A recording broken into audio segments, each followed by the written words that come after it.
Welcome back to the Caffaro Way. I'm Johnny Caffaro, and today is a special episode. It's called Pain is the Portal. We don't run from our lives. We return to them. This show isn't for the perfect. It's not for the polished. It's for the ones in the in-between who've lost something or are about to find something. It's for the ones who know there has to be more and are willing to go through what hurts to get what heals. Today we're talking about pain, and not just the obvious kind, but the kind that changes you, the kind that cracks your soul wide open and says, you can't keep going like this. Because what if pain isn't your punishment? What if pain is the portal? So I want to tell you about a story that most people don't know. After my third hip replacement, I remember sitting on the edge of my bed in the middle of the night. The house was quiet. My kids were asleep, and I was staring at the floor like I was a stranger. I couldn't bring myself to lie down because I was afraid of how much it would hurt to get back up. I couldn't bring myself to stand because my body felt like it had betrayed me. So I sat there, frozen between who I used to be and who I didn't know how to become. For years, I was the one who powered through everything: sports, work, family, pain. I built my whole identity around being unstoppable. But in that moment, I was stopped, and I couldn't muscle my way out of it. I thought pain had stolen my life. But sitting there, broken open, I realized pain wasn't the thief. It was the doorway. Pain stripped me of the masks I had worn for so long. It forced me to sit with myself, to feel, to face the silence I'd been running from. That night on the edge of my bed wasn't an ending. It was the beginning of a new life I never saw coming. Not because the pain went away, but because I finally understood pain is the portal.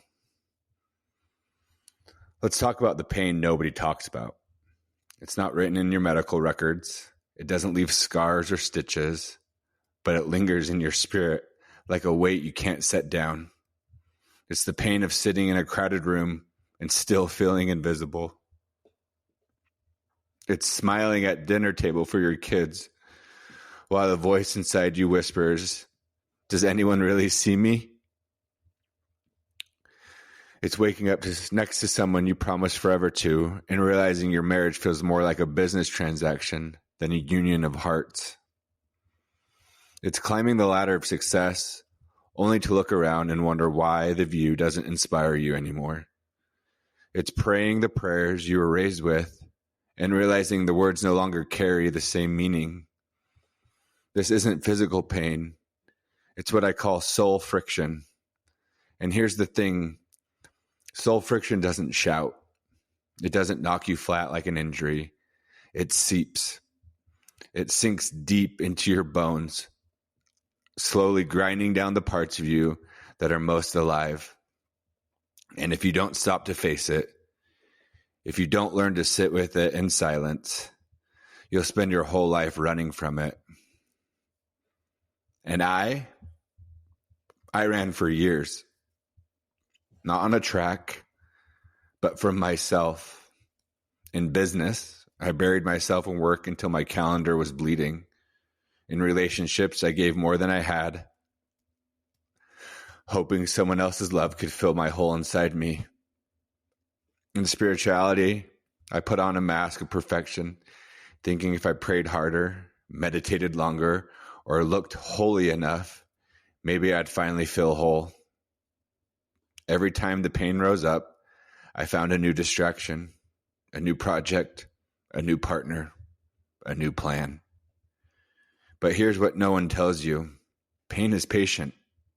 It doesn't just vanish just because you're busy. It waits.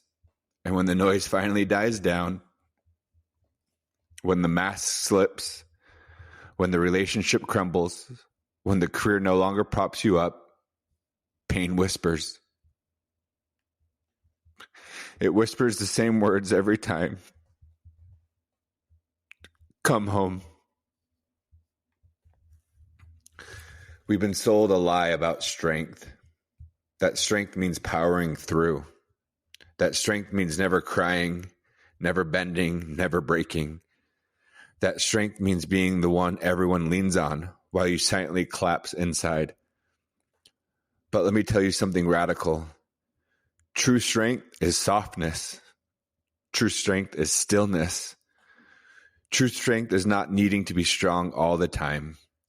It's sitting with your pain and not running from it, not fixing it, not dressing it up in a smile so people won't ask questions. It's crying in front of your kids, not because you're weak, but because you want them to know vulnerability is wisdom. It's saying, I don't know the answer, but I'm here and I'm not leaving. That's strength. And it doesn't look like a warrior charging into battle. It looks like a human being finally being human. Pain doesn't just live in your mind. It lives in your body. That heartbreak you never fully felt, it's still lodged in your chest, tightening every breath. That shame you swallowed after divorce, it's hiding in your gut, making you sick. That betrayal you brushed off because you had to keep going, it's locked in your jaw, your shoulders, your sleepless nights. The body remembers, and it will keep reminding you until you listen. That's what yoga gave me, not a workout, a wake-up call. Every stretch pulled up memories I didn't want to face. Every breath cracked open doors I thought were sealed shut. And one day I realized my pain didn't want to punish me. It wanted to teach me. It wanted to heal me. But only if I stopped running long enough to hear what it had to say. Pain has been my greatest teacher. And it didn't teach me through comfort. It taught me through fire. It taught me presence. Because when everything hurts, the only thing that matters is the breath you're taking right now. It taught me humility. Because you can't fake your way through healing. Masks don't work here. It taught me discernment. Because pain has a way of burning out what doesn't belong. False friends, false beliefs, false identities, gone. And it taught me compassion. Because now, when I see someone in pain, I don't rush to fix them. I sit with them. I say, me too. Pain doesn't want your perfection. It wants your presence. Let's talk about those moments when it all comes crashing down. The job ends. The partner leaves. The dream you built your life around dies in front of you. Most of us see these as punishments. But what if they're sacred ruptures? Because here's the truth. Every beautiful thing I have now, my voice, my truth, my soul family, the show, it all came after something broke. After I broke. Ruptures don't come to destroy you. They come to break the container you've outgrown. So something truer, freer, more alive can come through. So if your world is falling apart right now, don't lose hope. It might just be falling into place. And if you're in pain right now, let me tell you this. You're not failing. You're feeling. You're not behind. You're breaking open. You're not weak. You're wildly alive. Don't rush to escape this moment. Don't numb it. Don't try to make it pretty. Sit with it, breathe with it, and ask it, what are you here to show me? And then just listen. Listen to that voice inside. Listen to that quiet humming, that quiet ringing. Listen to that inner child that wants to be heard, that needs to be heard.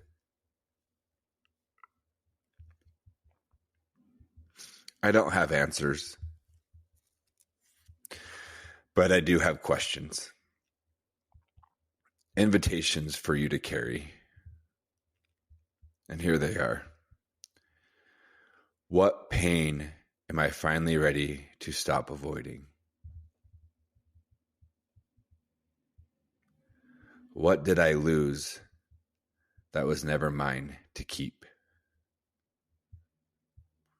What if this ache in my heart, in my shoulder, in my knee, in my neck is actually an invitation to heal? Who would I be if I stopped resisting the truth of my own experience? Pause. Feel. Write.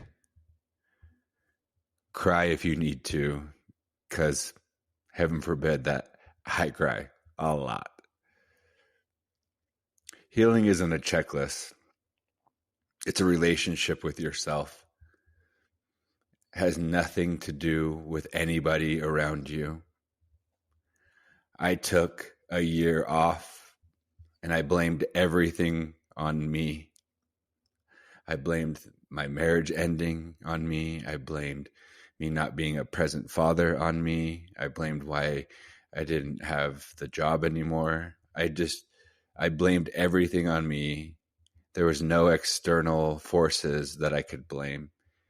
And I took radical accountability and put myself in a place where I wanted to heal and know my energy, my frequency, and have a relationship with myself. Pain can feel like a prison.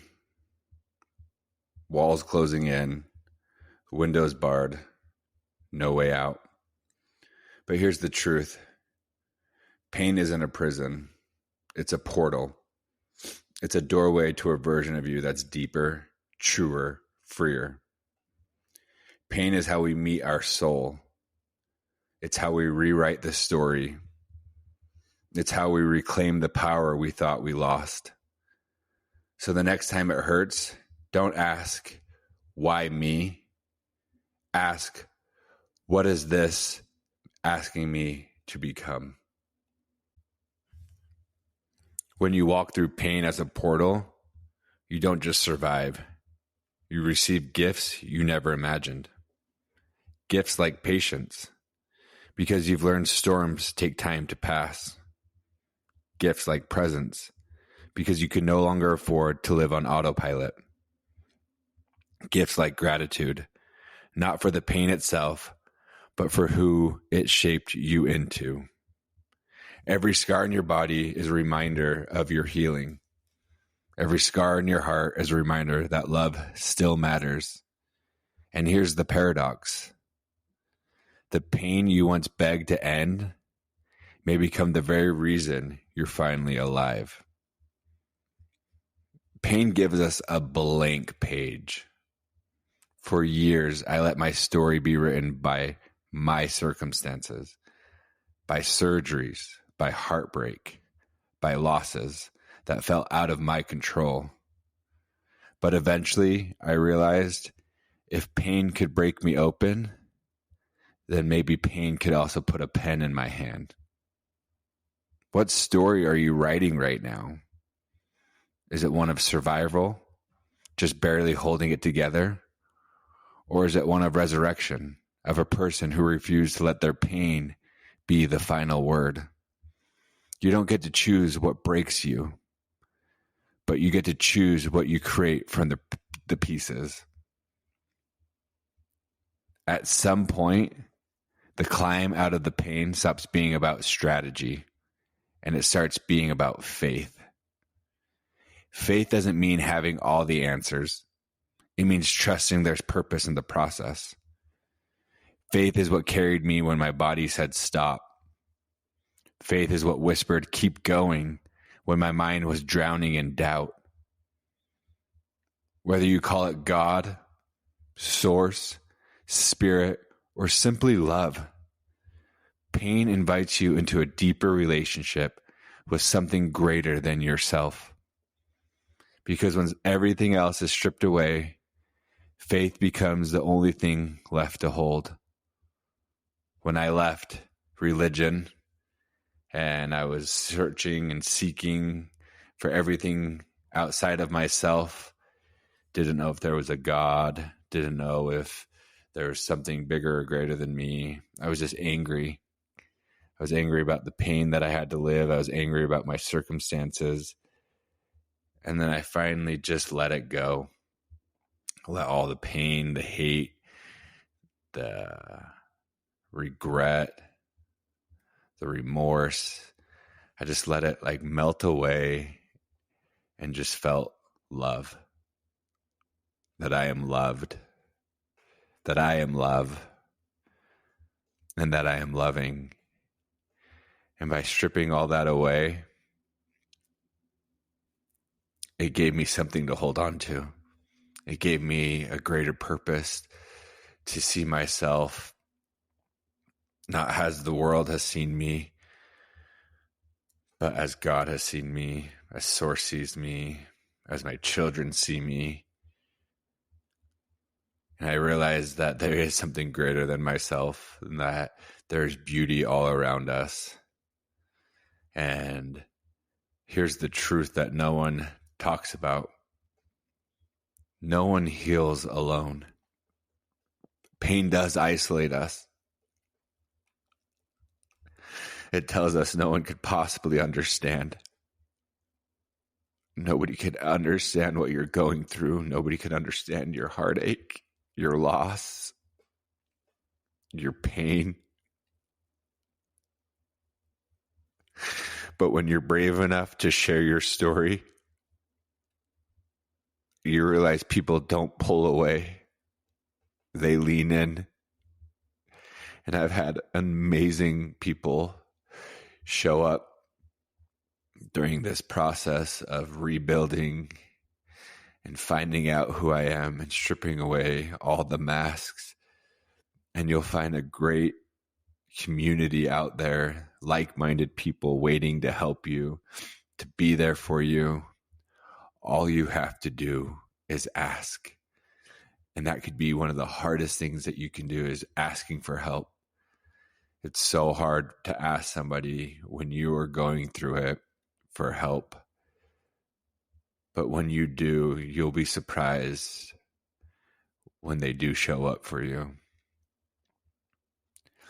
Your pain might be personal, but it's not unique. There are others who felt what you felt, cried the tears you've cried, and have fought the same battles in the silence of their rooms.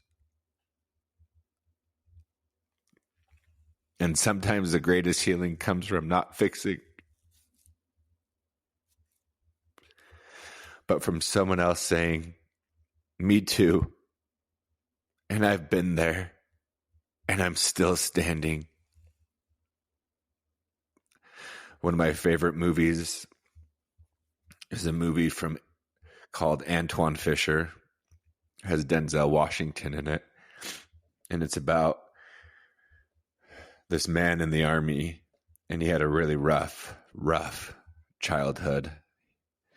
His foster parents were abusive, physically, mentally, sexually, and he just had a really, really hard time. And he goes into the army, and he's getting into all these fights, and he has to go see a therapist who's Denzel Washington. And he has to do one more therapy session or he gets kicked out of the army for all the fights. And Denzel, the therapist, tells him to recount his story and starts going through the process of his childhood and why he's so angry and why he feels so mad. And at the very end, he gets to go and confront his foster mom that was just a horrible lady. And he goes up there and he said, "You tried to break me. Everything that you did to me as a child, you tried to take away my joy, the magic. But guess what? I am still strong. I am still standing. You cannot break me." And when I went through my first hip replacement, my friend engraved, "I am still strong. I am still standing," on my cane. So when moments seemed too hard and I didn't see the light at the end of the tunnel, not just one surgery, not just two, but 3 surgeries, I would look at that cane and say to myself, I am still strong and I am still standing. Here's the final shift. Pain just isn't just about you. The way you walk through pain becomes part of your children's inheritance. It becomes the story your friends tell when they think of your courage. It becomes a ripple effect in your community. Pain, when transformed, becomes legacy. Not legacy of suffering, but of resilience. Of someone who took their hardest season and turned it into light for others. That's what I want my children to remember. That I never quit, but that I never, not that I never hurt, but that I never quit.